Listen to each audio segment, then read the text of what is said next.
నేను నిన్ను బలపరుతును, నీకు సహాయము చేయువాడను నేనే. యెషయా గ్రంథం 41వ అధ్యాయం 10వ వచనం. ఈ ఉదయకాల సమయంలో ఏ పరిస్థితిని బట్టి నువ్వు బలహీనతగా ఉండవో, నీకున్నటువంటి అనారోగ్య సమస్యను బట్టి నువ్వు బలహీనతగా ఉండవా, నీకున్నటువంటి ఆర్థిక సమస్యను బట్టి నువ్వు బలహీనతగా ఉండవా, నీకు వచ్చినటువంటి కష్టాన్ని బట్టి నువ్వు బలహీనతగా ఉండవా, ఏ సహాయము లేకుండా నిస్సహాయత స్థితిలో ఉన్నట్లయితే ఈ ఉదయకాల సమయంలో ఈ వాగ్దానం ద్వారా ఆ యేసుక్రీస్తు ప్రభుల వారు నీతో మాట్లాడుతూ ఉన్నాడు.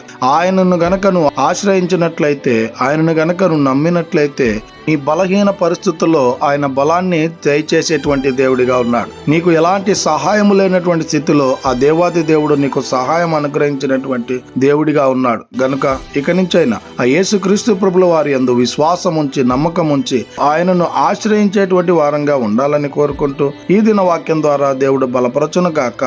ఆమేన్. ప్రార్థన. మమ్మల్ని మిక్కిలిగా ప్రేమిస్తున్న ప్రియ పరలోకముందున్న మా తండ్రి, మీకే కోట్లాది వందనాలు, స్తుతి స్తోత్రాలు ప్రభా. ఈ ఉదయకాల సమయంలో ఈ వాగ్దానం ద్వారా మీరు మాతో మాట్లాడినందుకై వందనాలు ప్రభా. ఈ వాక్యాన్ని ఎవరైతే విని ఉండారో వారందరి జీవితాల్లో మీ కార్యాన్ని నెరవేర్చమని ప్రార్థన చేస్తున్నాం. ఎవరైతే తండ్రి ఏ బలహీనత పరిస్థితిలో ఉన్నారో, అయ్యా ఏ సహాయం లేకుండా నిస్సహాయత పరిస్థితిలో ఉండారో వారందరికీ మీరే బలాన్ని అనుగ్రహించమని, మీరే వారందరికీ సహాయము చేయమని, వారు మీ యందు విశ్వాసం నమ్మకం ఉంచి జీవించుటకు కృప చూపించమని ప్రతి బిడ్డను మీ కృపగల హస్తాలకు అప్పచెప్పుకుంటున్నాం ప్రభా.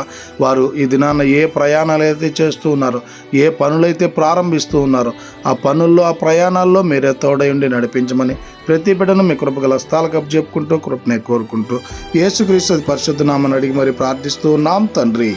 ఆమేన్.